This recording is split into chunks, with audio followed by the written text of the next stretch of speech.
रूपनगर के साथ लगते गांव में फॉरेस्ट विभाग के अधिकारी जमीन पर पेड़ लगाने और निशान देकर जमीन कब्जे में लेने पहुंचे थे, मगर किसानों के विरोध के चलते विभाग के अधिकारियों को वापस मोड़ना पड़ा। जानकारी के मुताबिक रूपनगर के साथ लगते गांव में फॉरेस्ट विभाग के अधिकारी कुछ पुलिस फोर्स के साथ पहुंचे। फॉरेस्ट विभाग के अधिकारी जमीन पर पौधे लगाने के लिए आए थे, मगर किसानों ने उनका विरोध किया और कहा कि उन्हें इस बारे में न तो कोई चिट्ठी या सूचना मिली है कि वहां पर फॉरेस्ट विभाग के अधिकारी उनकी जमीन पर पौधे लगाने के लिए आए हैं। वे उनकी जमीन पर कब्जा करना चाहते हैं। एक किसान ने बताया कि पिछले 3 पीढ़ियों से इस बंजर जमीन को हमने आबाद किया है। जब जमीन अच्छी हो गई तो यह लेने पहुंच गए। वन विभाग के फॉरेस्ट ऑफिसर ने बताया कि पिछले 50 सालों से इन जमीनों पर कई लोगों का कब्जा है, जिससे ज्यादातर भूमाफिया और यह लोग आगे जमीनें बेच रहे हैं। यह जमीन सतलुज दरिया के किनारे पर है। अब पंजाब सरकार के आदेशों पर यहाँ ग्रीन बेल्ट बनने के लिए पेड़ लगाए गए हैं। इंदर सिंह है जी, ये पिंड सुरतापुर ਦੇ ਨਾਲ ਲੱਗਦੇ 5-7 ਪਿੰਡਾਂ ਦਾ ਰਕਬਾ ਜੀ ਇੱਥੇ, ਜੋ ਕਿ 1-1 2-2 ਕਿੱਲੇ ਜ਼ਿਮੀਂਦਾਰਾਂ ਦੇ ਕੋਲ ਨੇ। ਸੈਂਟਰ ਗਵਰਨਮੈਂਟ ਦੀ ਪੁਰਾਣੀ ਜ਼ਮੀਨ ਆ ਇਹ, ਇਹਨਾਂ ਸਾਡੇ ਬਜ਼ੁਰਗਾਂ ਨੇ ਆਬਾਦ ਕੀਤੀ ਹੋਈ ਜ਼ਮੀਨ ਆ ਇਹ। कह लो भी चौथी पीढ़ी के जवाक साडे कोल इत्थे बैठे आ, असीं चौथी पीढ़ी दे विच आउंदे आ। जिहड़ी ये जमीन जदों दी आबाद हुई आ, अज जंगलात महकमा आके सानूं धक्के नाल इहदे ते प्लांटेशन करना चाहुंदा वा, ते असीं उहदी विरोध दे विच सारे इकट्ठे होए आ। साडे जिमींदार भाई आपदे काम दे टाइम दे विचों टाइम कढ के आके बैठे ने, साडीआं मतावां घर दा काम छड्ड के इत्थे आके बैठियां ने। उन्होंने पहला नहीं गल करी सी, सानू कोई पहला नहीं पता लग्या जी। कल उन्हें परसों एक कोई आके चौकीदार साहब को कह गए ने, कोई चिट्ठी नहीं, कोई पत्तर नहीं, कोई कुछ नहीं गई साडे कोल आया। हुण तुसीं क्या चाहते हो? असीं चाहुंदे आ सरकार सानू इहदे मालकाना हक देवे, क्योंकि साडी आबाद कीती हुई आ। जदों इत्थे पहला कोई आके वड़दा नहीं सी, उदों सरकार सुत्ती पई सी। साडे बजुर्गां ने आपदे हੱਡ रगड़ के इहनूं आबाद कीता, अज उहनां नूं दिखण लग गईआं ज़मीनां। सुखदर्शन सिंह पिंड जिंदापुर तो।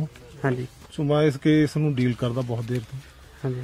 ये कहानी इस तरह है जी भी साल 1971 ਦੇ ਵਿੱਚ ਸਾਰੇ ਪੰਜਾਬ ਦੇ ਵਿੱਚ 26,570 ਏਕੜ ਰਕਬਾ ਵਣ ਵਿਭਾਗ ਨੂੰ 5 ਰੁਪਏ ਏਕੜ ਹਿਸਾਬ ਨਾਲ ਤਬਦੀਲ ਕਰ ਦਿੱਤਾ।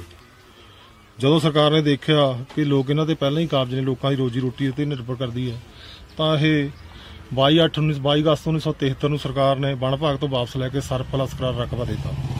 ਇਹਦੇ ਵਿੱਚ 3282 ਏਕੜ ਰਕਬਾ ਜਿਹੜਾ ਹੈਗਾ ਜੰਗਲਾਤ ਨੂੰ ਦਿੱਤਾ ਸੀ 71 ਦੇ ਵਿੱਚ। 73 ਦੇ ਵਿੱਚ 2350 ਏਕੜ ਰਕਬਾ ਜਿਹੜਾ ਵਾਪਸ ਲੈ ਲਿਆ। ਇਹਨਾਂ ਦੇ ਵਿੱਚ ਇਹ ਜਿਹੜੇ ਪਿੰਡ ਨੇ ਇੱਥੇ ਸ਼ਾਮਲ ਨੇ, ਰਤਨਪੁਰ ਹੋ ਗਿਆ, ਬੇਲੀ ਟਾਲਗੜ੍ਹ ਹੋ ਗਿਆ, ਜਿੰਨੇ ਵੀ ਪਿੰਡ ਨੇ, ਕਾਰਖਾਨਾ ਬੇਲਾ, ਕਾਰਖਾਨਾ ਪੱਤਗੜ੍ਹ, ਹੋਰ ਵੀ ਪਿੰਡ ਕਈ ਸ਼ਾਮਲ ਨੇ, ਉਹ ਇਹਨਾਂ ਦੇ ਰਕਬੇ ਵਿੱਚ ਸ਼ਾਮਲ ਨੇ ਜਿਹੜੇ ਸਰਕਾਰ ਨੇ ਵਾਪਸ ਲੈ ਲਏ। ਇਹ ਸਰਕਾਰ ਨੇ ਪਾਲਿਸੀ ਬਣਾਈ ਜੀ ਸੀ ਵੀ ਇਹ ਜਿਹੜੇ ਰਕਬੇ ਆ ਵੀ ਇਹ ਹਰੀਜਨਾਂ ਨੂੰ ਅਲਾਟ ਕੀਤੇ ਜਾਣੇ, ਪਰ ਇਹ ਆਪਣੇ कुछ रकबे जो 1980 तो पहला 80 तक कुछ रकबे जो हरियाणा ਨੂੰ 5 ਏਕੜ ਦੇ ਹਿਸਾਬ ਨਾਲ ਤਬਦੀਲ ਦੇਤੇ ਸੀਗੇ। कुछ रकबे रह गए ਤੇ सरकार ने ਇਹਦੇ ਬਾਰੇ ਕਈ ਵਾਰੀ ਕਮੇਟੀਆਂ ਵੀ ਬਣਾਈਆਂ, ਪਰ ਸਰਕਾਰ परंतु किसी कमेटी ने कोई भी रकबा अलाट नहीं किया। ਅੱਜ ਕੀ ਵਾਰਦਾਤ ਹੋਈ ਹੈ ਜੀ? हाँ जी, वारदात नहीं है जी। ਇੱਥੇ ਇੱਕ ਜਿਹੜੇ ਸੁਰਤਾਪੁਰ ਮੰਡ ਦੀ ਇਹ ਲੋਕ ਨੇ, ਜਿਨ੍ਹਾਂ ਕੋਲ ਇਹ ਇੱਥੇ ਪਿਛਲੇ ਇਹਨਾਂ ਦੇ ਕਹਿਣ ਮੁਤਾਬਕ ਪਿਛਲੇ 40-50 ਸਾਲਾਂ ਤੋਂ ਇਹਨੂੰ ਵਾਹ ਰਹੇ ਨੇ। ਇਹ ਜਗ੍ਹਾ ਇਹਨਾਂ ਨੂੰ ਵੀ ਪਤਾ ਹੈ ਕਿ ਇਹ ਕੇਂਦਰ ਸਰਕਾਰ ਦੀ ਹੈ ਪੁਰਾਣੀ, ਪਰ ਇੱਥੇ ਜੋ ਅੱਜ ਦਾ ਇਸ਼ੂ ਇਹ इस तरह है जी, जी साडे सतलुज के नाल सरकारी जंगल दीयां जमीनां ने काफ़ी 50 सालों तो नजायज़ काबज होए ने। वख-वख तरह के लोग माफिया है ज़्यादातर अगे अगे बेची जाते हैं। हुण असीं ग्रीन कवर वधाउण दे लई साडे मंत्री साहब दीयां हदायतां ते असीं केस लगाए सी। केस असीं जित गए। कुछ निशानदेहियां ने, निशानदेहियां लई अज तरीक जिहड़ी मुकर्रर कीती सी, परंतु लॉकडाउन होण कारण ते पत्तर विहार ਦੇ ਵਿੱਚ ਅੜਚਨ ਪੈਣ ਕਾਰਨ ਅੱਜ ਸਾਡਾ ਸਿਰੇ ਨਹੀਂ ਚੜ੍ਹ ਸਕਿਆ, ਸਿਕਿਉਰਿਟੀ ਨਹੀਂ ਮਿਲ ਸਕੀ। ਆਉਂਦੇ ਕੁਝ ਦਿਨਾਂ 'ਚ ਅਸੀਂ ਇਹ ਕਬਜ਼ੇ ਜ਼ਰੂਰ ਕਰਾਵਾਂਗੇ। ਇਸ ਦੇ ਵਿੱਚ ਜ਼ਿਆਦਾਤਰ ਜਿੰਦਾਪੁਰ ਪਿੰਡ ਹੈਗਾ, ਚੁੱਕੀ ਹੈ, ਬੇਲਾ ਕਾਰਖਾਨਾ ਹੈ, ਦੈਨ ਗੋਬਿੰਦਗੜ੍ਹ ਕਿਲਚੀਆਂ ਹੈ। 5-7 ਪਿੰਡਾਂ ਦੇ ਵਿੱਚ ਤਕਰੀਬਨ 700-800 ਏਕੜ ਜ਼ਮੀਨ 'ਤੇ ਨਜਾਇਜ਼ ਕਬਜ਼ਾ ਲੋਕਾਂ ਨੇ ਕੀਤਾ ਹੋਇਆ ਹੈ। ਇੱਥੇ ਅਸੀਂ ਵਧੀਆ ਤੋਂ ਵਧੀਆ ਟਾਲ ਪਲਾਂਟ ਲਗਾ ਕੇ ਇਹਨੂੰ ਗ੍ਰੀਨ ਕਰਾਂਗੇ ਤਾਂ ਕਿ ਵਣ ਕਵਰ ਵੱਧ ਸਕੇ ਅਤੇ ਵਾਤਾਵਰਨ ਸਾਫ਼ ਹੋ ਸਕੇ। ਸਰ ਉਹਨਾਂ ਦਾ ਕਹਿਣਾ ਜੀ 40-50 ਸਾਲ ਤੋਂ ਇੱਥੇ ਕੰਮ ਕਰ ਰਹੇ ਇਸ ਜ਼ਮੀਨ 'ਤੇ। हाँ, इत्थे दरिया का एरिया हैगा, इहदे नाल जमीनां कदे हट जांदियां ने, कदे डुੱਬ जांदियां ने। ਤੇ ਨਿਸ਼ਾਨਦੇਹੀ ਦੇ ਵਿੱਚ ਵੀ ਦੀ ਪ੍ਰੋਬਲਮ ਆਉਂਦੀ ਹੈ ਤੇ ਕਾਨੂੰਨੀ ਪ੍ਰਕਿਰਿਆ ਵੀ ਥੋੜੀ ਲੰਬੀ ਹੋ ਗਈ ਸੀ। ਸਾਨੂੰ ਸਿਕਿਉਰਿਟੀ ਵੀ ਨਹੀਂ ਸੀ ਮਿਲ ਰਹੀ, ਇਸ ਲਈ ਹੁਣ ਦੁਬਾਰਾ ਅਸੀਂ ਸਿਕਿਉਰਿਟੀ ਲੈ ਕੇ ਤੇ ਅਸੀਂ ਪੈਸਕੋ ਤੋਂ ਵੀ ਮੁਲਾਜ਼ਮ ਹਾਇਰ ਕਰ ਰਹੇ 30-35 ਤਾਂ ਕਿ ਦੁਬਾਰਾ ਕਬਜ਼ਾ ਨਾ ਕੋਈ ਇੱਦਾਂ ਦਾ। ਸਤਿ ਸ਼੍ਰੀ ਅਕਾਲ ਜੀ, ਮੈਂ ਡਾਕਟਰ ਚਰਨਜੀਤ ਸਿੰਘ, ਆਮ ਆਦਮੀ ਪਾਰਟੀ ਹਲਕਾ ਚਮਕੌਰ ਸਾਹਿਬ ਤੋਂ।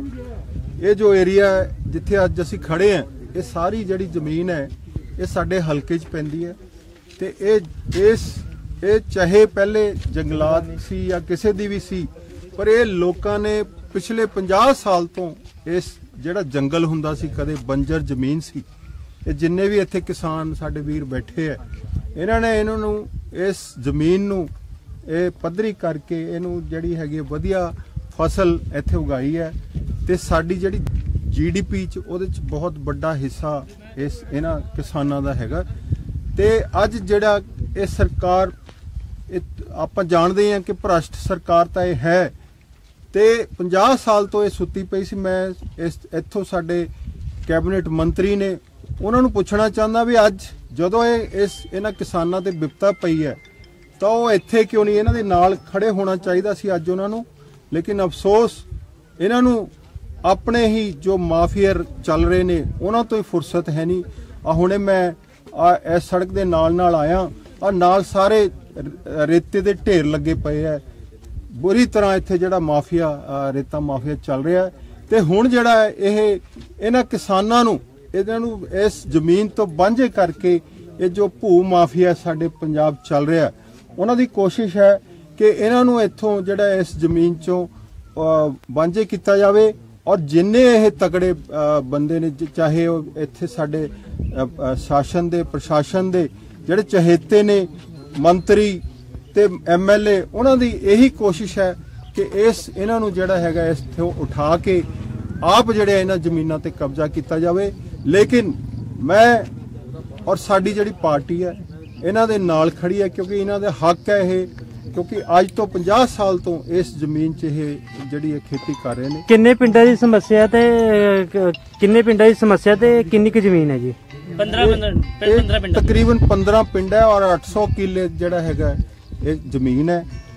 ਤੇ ਇਹ ਗੱਲ ਮੈਂ ਹੋਰ ਕਹਿਣਾ ਚਾਹੁੰਦਾ ਕਿ ਇਹ ਜਿਹੜੇ ਜਿੰਨੇ ਵੀ ਸਾਡੇ ਕਿਸਾਨ ਵੀਰ ਇਸ ਜਿਹੜੀ ਜ਼ਮੀਨ ਨੂੰ ਵਾਹ ਰਹੇ ਨੇ, ਮੈਂ ਸਰਕਾਰ ਨੂੰ ਇਹ ਅਪੀਲ ਕਰਦਾ ਕਿ ਹੁਣ ਇਹ ਜਿੰਨੇ ਇਹਨਾਂ ਦੇ ਪਰਿਵਾਰ ਹੈ ਸਾਰੇ ਇਸ ਜ਼ਮੀਨ ਤੇ ਆਸਰਿਤ ਹੈ, ਕਿਸੇ ਕੋਲ 2 ਕਿੱਲੇ, ਕਿਸੇ ਕੋਲ 5 ਕਿੱਲੇ।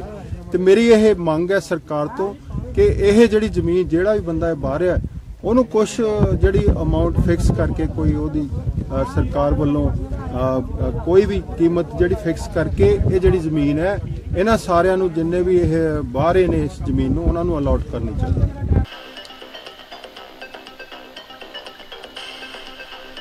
सत्य TV न्यूज़ के लिए रूपनगर से ब्यूरो रिपोर्ट।